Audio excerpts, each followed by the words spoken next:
defending your dad's family. had a big influence on my life. I think actually because he was so sick.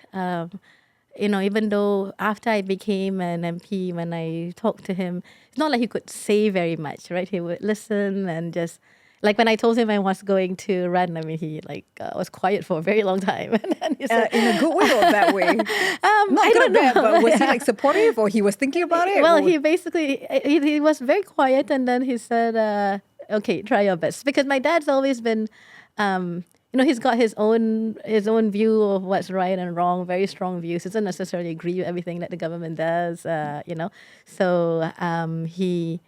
So I think he had to process it a little bit, but then he said, "Try your best." But I think even to this day, I still hear his voice a lot. He always had these little phrases. I call them Jaafarisms, right?